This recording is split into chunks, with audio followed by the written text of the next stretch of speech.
Tudo da Canção Nova em um só lugar. Canção Nova Play. Aleluia, aleluia, aleluia,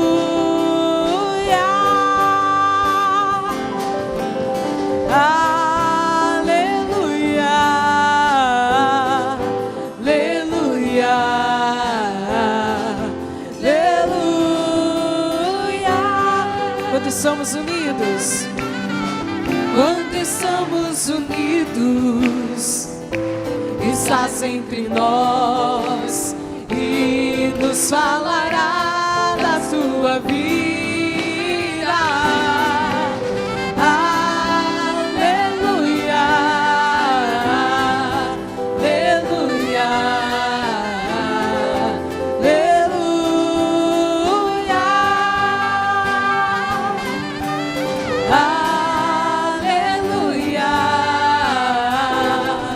Aleluia, aleluia.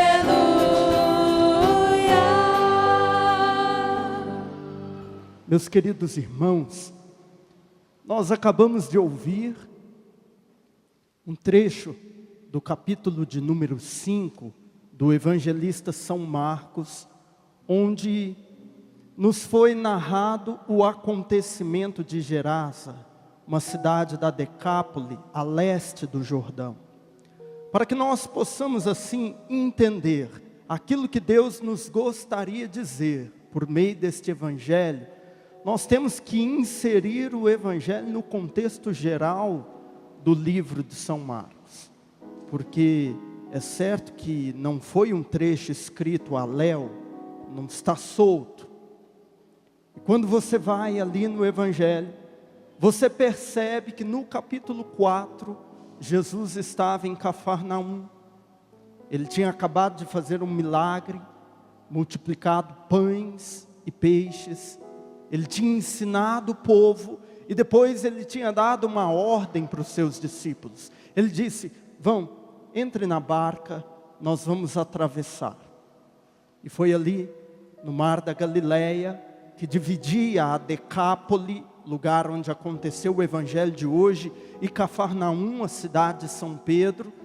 Foi ali no mar que aconteceu aquela tempestade que colocou medo até nos pescadores experientes, pescadores que seguiam Jesus. E naquele dia, Jesus acalmou a tempestade, de forma que os discípulos olhavam para ele e diziam: quem é esse, que até o mar e o vento obedecem?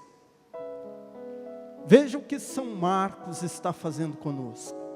Jesus, ele acalmou uma tempestade exterior, e agora, chegando ali na Decápole, ele vai curar um homem que possui uma tempestade interior. Aquele homem vivia uma verdadeira tempestade interior. Também nós, muitas vezes fazemos isso, e diga-se de passagem, as tempestades interiores às vezes são muito piores do que as exteriores. As tempestades exteriores, elas dizem ali da falta de dinheiro, e é ruim não ter dinheiro, né? Dinheiro não traz felicidade, mas ajuda. Ter dinheiro não é pecado. Pecado é o que a gente faz com dinheiro. Se tem alguém aqui que acha que é pecado ter dinheiro, pode dar para mim. Eu não importo de ter, não. Que inclusive, eu estou aqui em São Paulo há uma semana, penso num custo de vida caro. Ave Maria, eu pego um ônibus aqui, porque carro o padre não está tendo condição. Mas a gente pega um ônibus, é R$4. Ter falta de dinheiro, ter a carteira vazada é uma tempestade, mas é exterior. Não ter emprego também é uma tempestade na vida da gente, mas é exterior. Mas o problema é quando a dificuldade está aqui dentro. Quando a gente tem dinheiro, quando a gente tem beleza, a gente tem saúde, mas o interior está incomodado. Jesus hoje na liturgia está falando para aqueles que têm uma tempestade interior. Aqueles por fora, se olharmos para você, a gente diz assim: nossa, a pessoa é próspera, bonita, saudável, tranquila, tem tudo para ser feliz. Olha o marido dela, que belezinha. Os filhos dela, a menininha parece uma boneca. Tudo concorre para a gente ser feliz, mas lá dentro falta alguma coisa. Olhe para o seu irmão que está perto de você e diga assim: o Evangelho hoje fala para você. Para você que tem uma tempestade interior. Jesus hoje quer nos tocar nos nossos problemas interiores, naquele pânico, que às vezes a gente que tem pânico, e o padre já sentiu isso, às vezes a gente vai contar para os outros o que a gente está sentindo, a gente até como que banaliza aquilo que a gente está vivendo, porque os outros olham para a gente e dizem assim: ah, mas é só isso. Mas para a gente aqui dentro é um monstro que está lá dentro. Quem tem depressão, a gente conta assim, as pessoas acham assim: ah, depressão é frescura, você tem tudo, você tem dinheiro, você tem emprego, você tem beleza. Banaliza quando a gente conta para os outros, mas só quem sente sofre. E só quem sofre sabe o que sente aqui dentro. Jesus hoje, Ele que acalmou a tempestade exterior, hoje Ele está tocando no interior daquele homem tempestuoso. Pense numa tempestade que havia dentro daquele homem. Você já imaginou você chegando no lugar, lá no terminal rodoviário Tietê, de repente vem ao seu encontro um cara sangrando, pelado e te abraçando? Pois foi o que aconteceu com Jesus. Olha só, o Evangelho de hoje diz, São Marcos capítulo 5, Jesus e os seus discípulos chegaram à outra margem do mar, na região dos Gerazenos. Logo que saiu da barca, um homem possuído por um espírito impuro, saindo do cemitério, foi ao seu encontro. Perceba, Jesus sai da barca e o homem sai do sepulcro.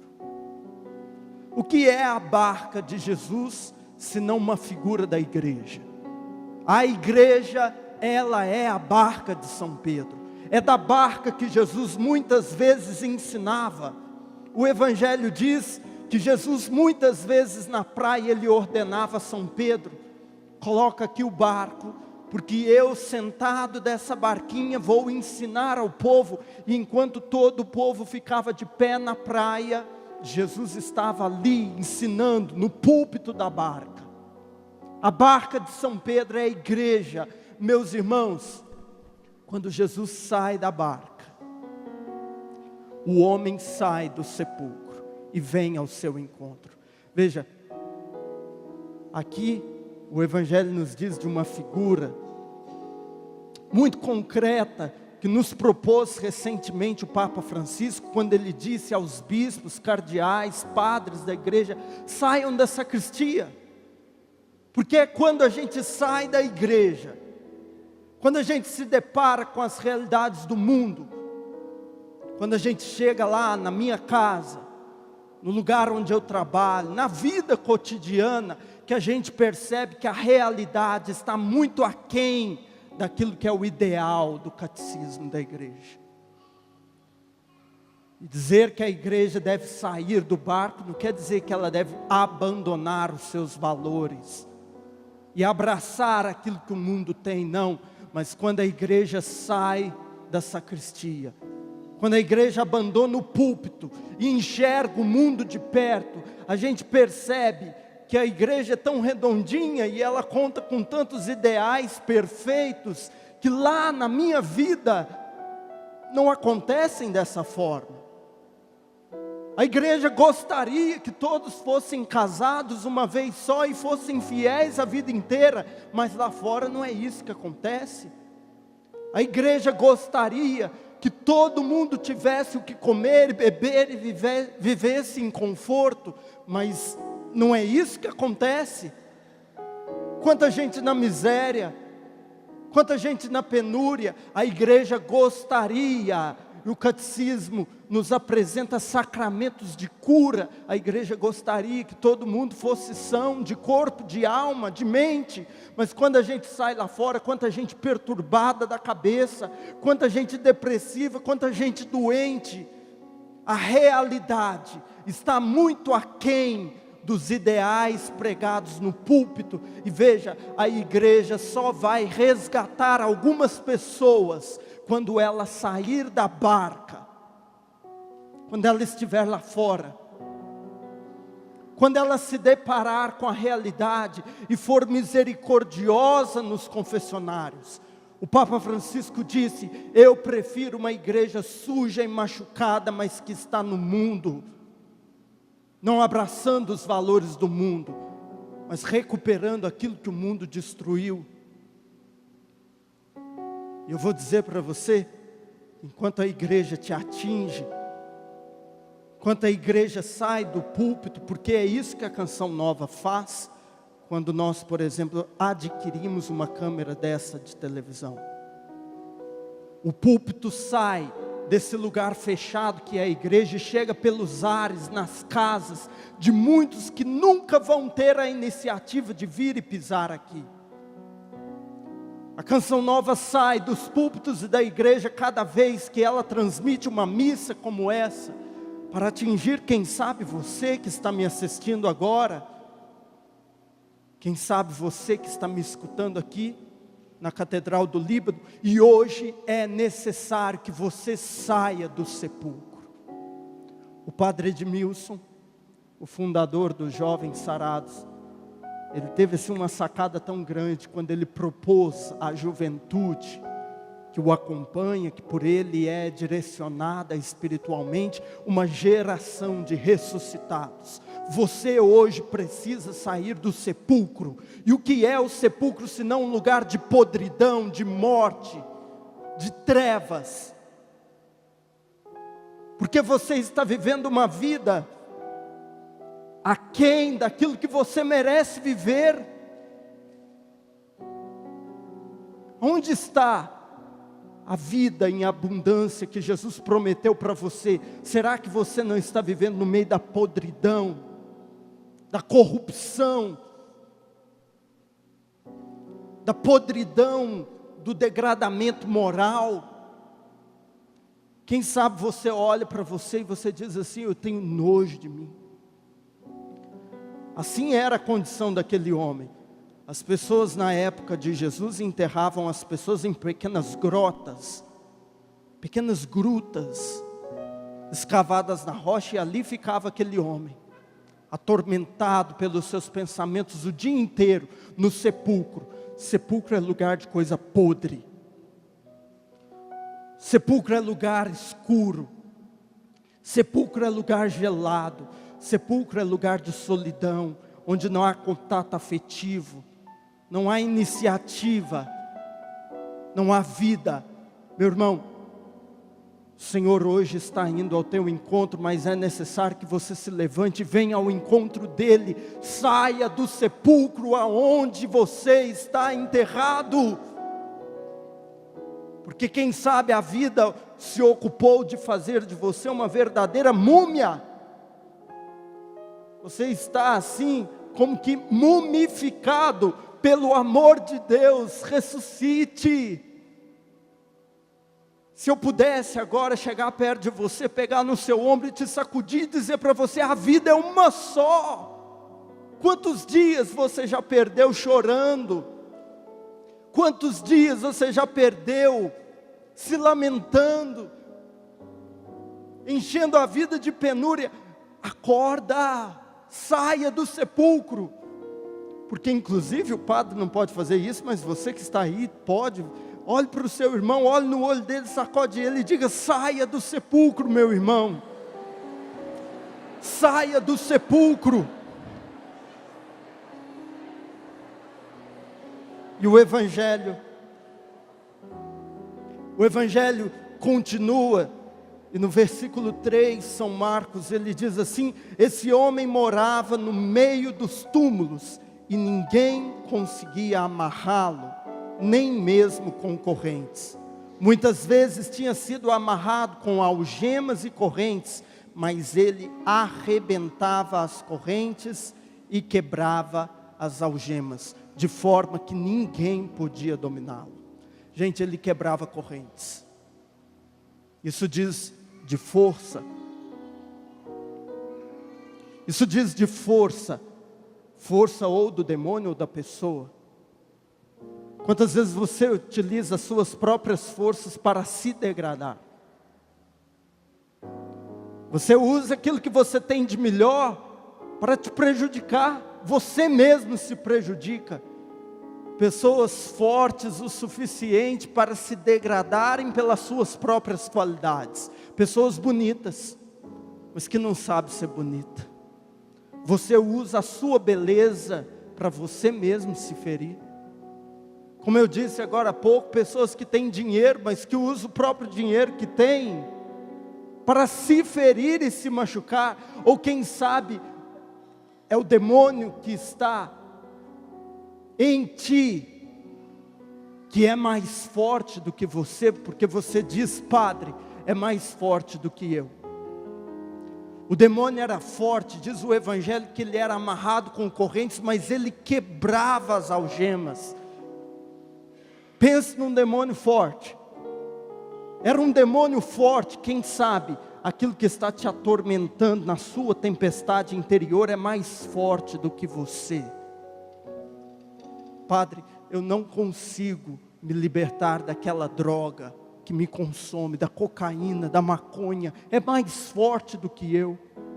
Ou quem sabe você diz, Padre, a relação extraconjugal em que eu me meti é mais forte do que eu sei que eu estou errado, eu sei que a minha esposa está em casa, eu sei que ela está me esperando, eu sei que ela não merece o que eu estou fazendo com ela, mas quando eu vejo eu já estou envolvido, é mais forte do que eu.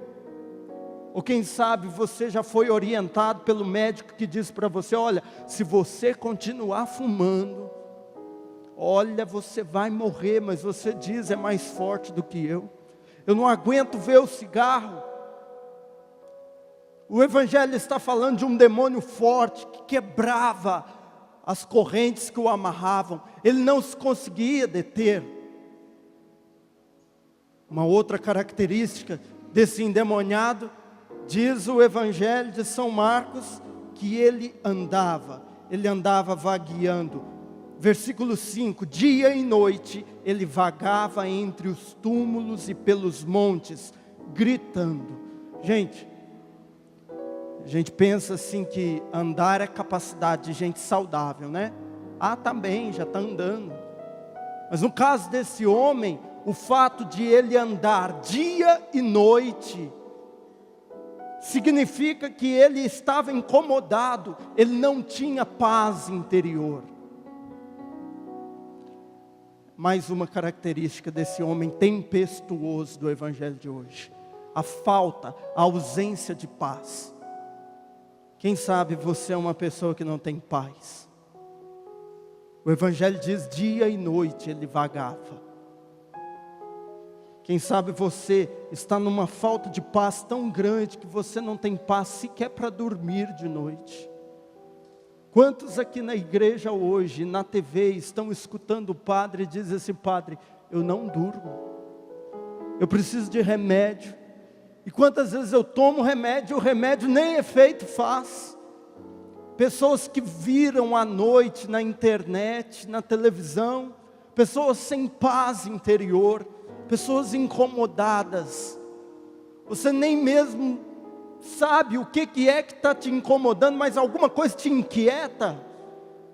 O Evangelho diz, aquele homem vagava dia e noite, sempre andando sem rumo, como um andarilho. Quantas vezes nós vemos aqui na Via Dutra, pessoas que pegam sem norte, sem rumo e estão andando.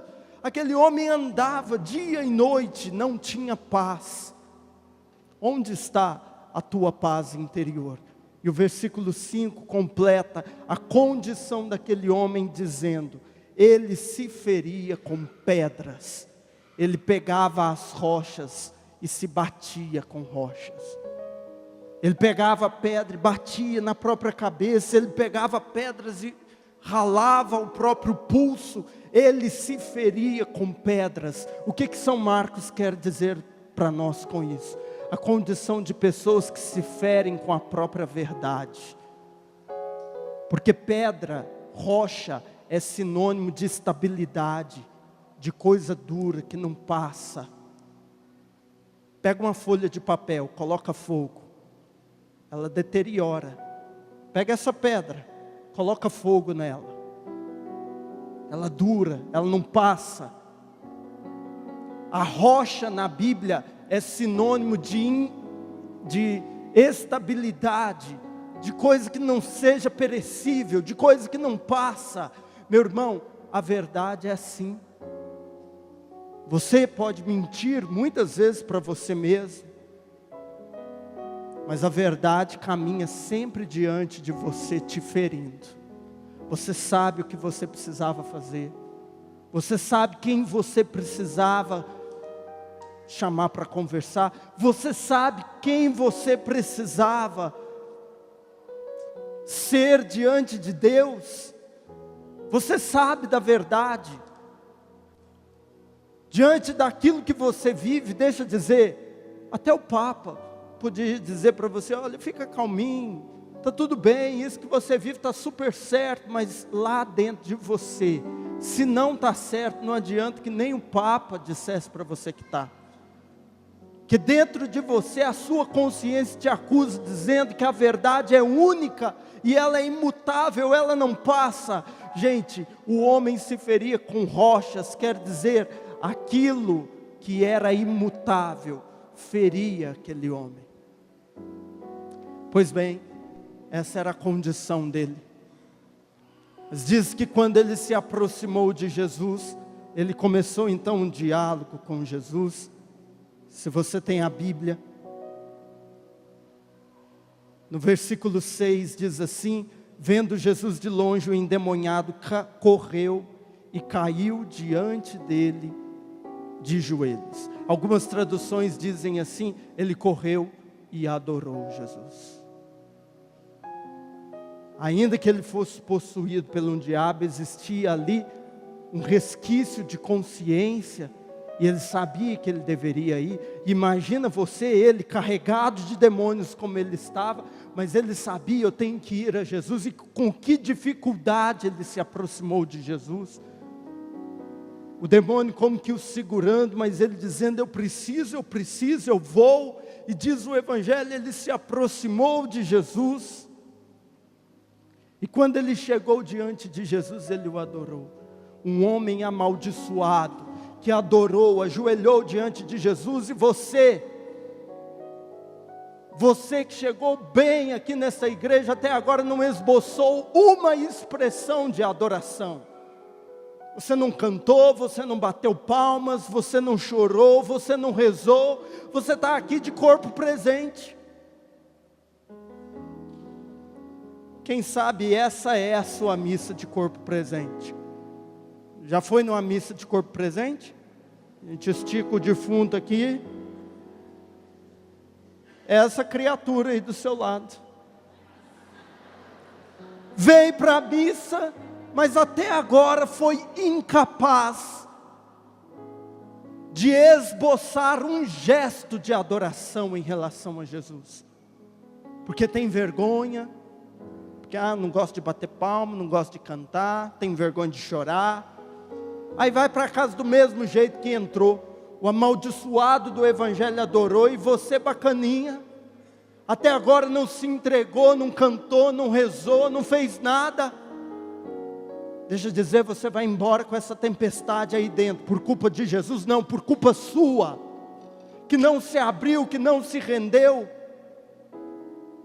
Mas diz o Evangelho que ainda que ele tivesse adorado Jesus, o demônio agia por meio dele, e o demônio disse: Jesus, Filho de Deus, eu te conjuro, deixe-me em paz. Às vezes a gente lê esse trecho do Evangelho achando que ele está pedindo para Jesus ter dó dele, mas veja, conjuro não é por favor, me deixe em paz. Conjuro, ele está dando ordens a Jesus.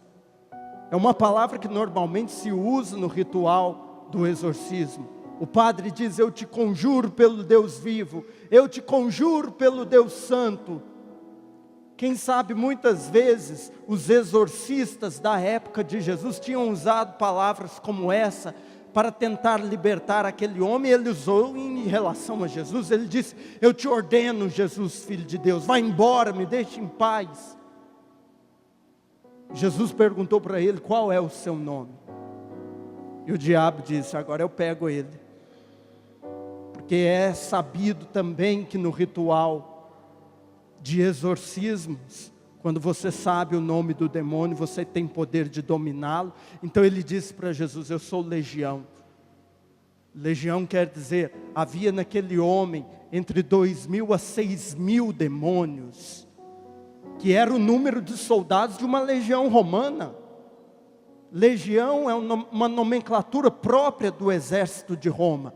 Veja, aquele diabo deve ter ficado feliz da vida, porque pense, se nós somos 6.000, aonde ele vai falar nome por nome? Imagina Jesus com a listinha de 6.000 capetas expulsando um por um. Ele pensou assim: bom, agora ele vai me deixar em paz, porque nós somos muitos. Mas interessante que o Evangelho, depois que Jesus escuta dizer que o nome dele era Legião, Jesus diz assim: espírito impuro, sai dele. Jesus não diz espíritos impuros. Jesus diz espírito impuro, cala e sai dele. Não importa o quanto o seu problema seja grande. Jesus trata os 6.000 demônios que nos atormentam como se fosse um só. Porque o demônio nada é diante do nosso Deus onipotente. Ele é capaz de acalmar qualquer tempestade interior. O que você vive não é nada diante de Deus. Jesus não se deixa impressionar pelo poder do diabo. Na verdade, o diabo é um piolho na mão de Jesus.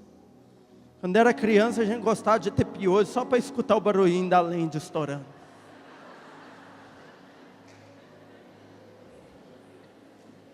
Hoje em dia, os meninos nem piolho tem mais, né? Antigamente era uma tristeza. Vinha com aquela latinha de Neucid, furava com um preguinho e chup, chup, chup. Depois pegava a lente, tuf. O demônio é uma lêndia.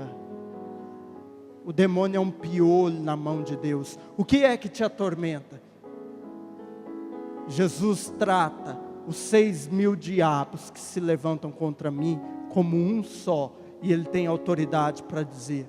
Aí sim o demônio começou a pedir clemência. Ele disse: então, se vai nos expulsar, manda-nos para os porcos.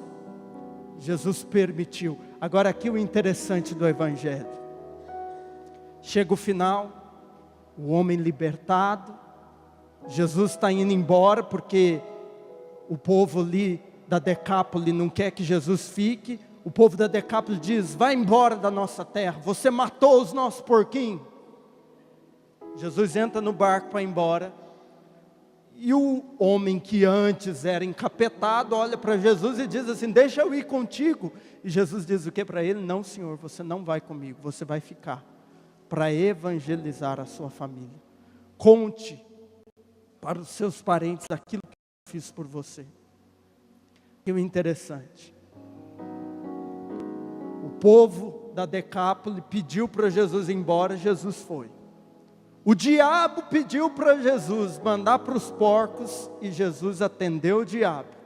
O homem libertado pediu para Jesus para ir com Jesus, e Jesus não deixou. Veja, você libertado por Jesus nessa noite, Jesus quer que você seja um instrumento da glória dele. Por isso, ele não vai libertar você porque você seja bonitinho, porque você tem uma conta bancária muito bonita, porque você tenha diploma, ou quem sabe você chegou aqui na igreja abafando com a sua roupa de marca. Você pode pensar assim: Jesus vai me libertar porque eu sou linda. Olha a escova agressiva que eu fiz. olha o perfume que eu tenho, olha o diploma que eu pendurei na parede, olha a educação que eu recebi, olha o dinheiro que eu tenho no banco. Jesus, Ele não cura você por aquilo que você tem de bom. Ele cura você porque Ele sabe que você é um instrumento poderoso nas mãos dEle para bombardear o inferno.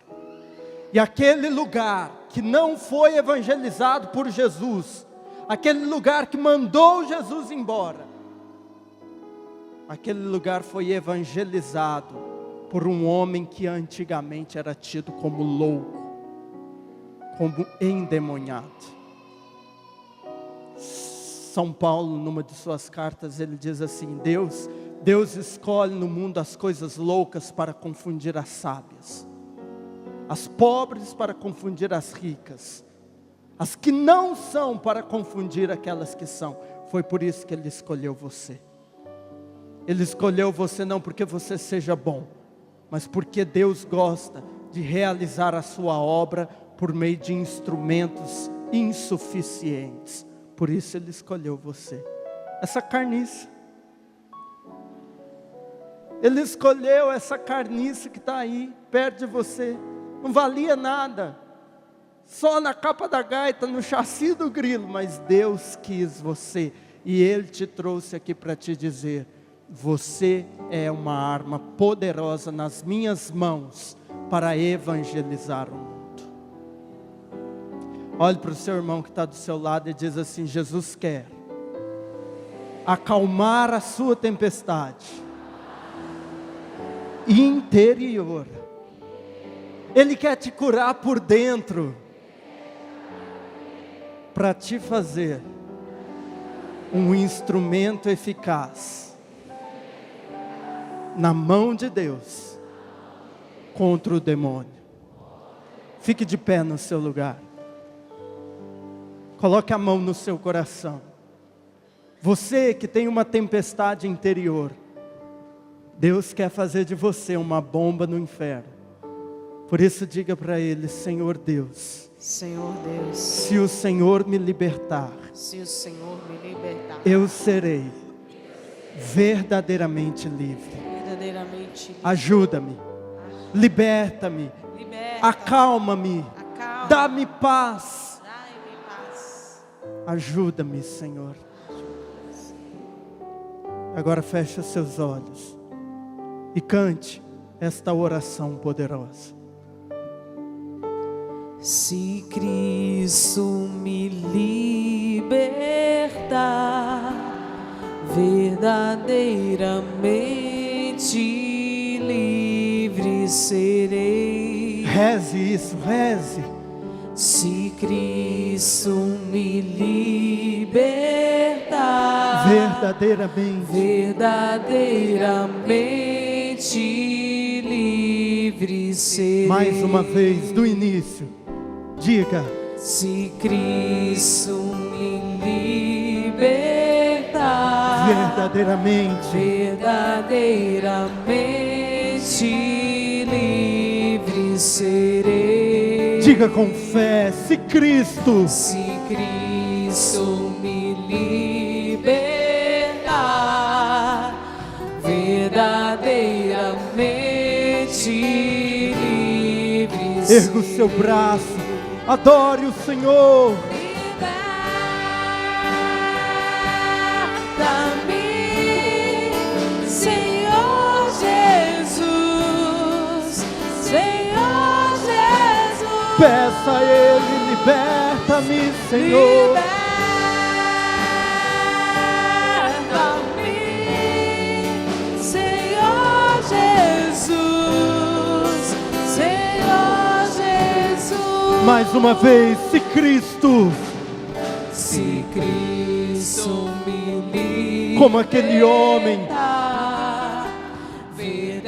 que apesar de endemoniado adorou o Senhor. Reze, cante: se Cristo me libertar, se Cristo me libertar, verdadeiramente livre serei. liberta Liberta-me, Senhor. Liberta-me,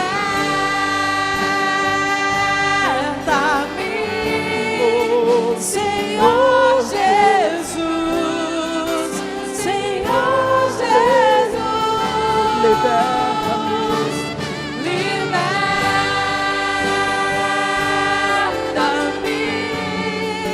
Senhor Jesus, Senhor Jesus.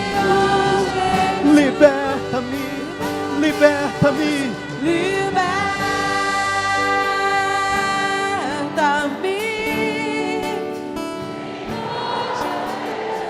Canta isso, Senhor Jesus.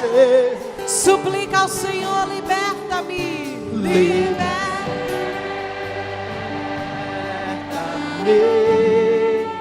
Senhor Jesus. Senhor Jesus.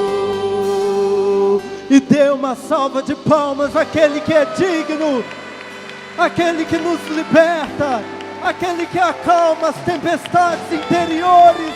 Jesus, Rei dos Reis, Raiz de Davi, Leão da tribo de Judá. Aplauda o libertador, o Salvador, Jesus! Tudo da Canção Nova em um só lugar. Canção Nova Play.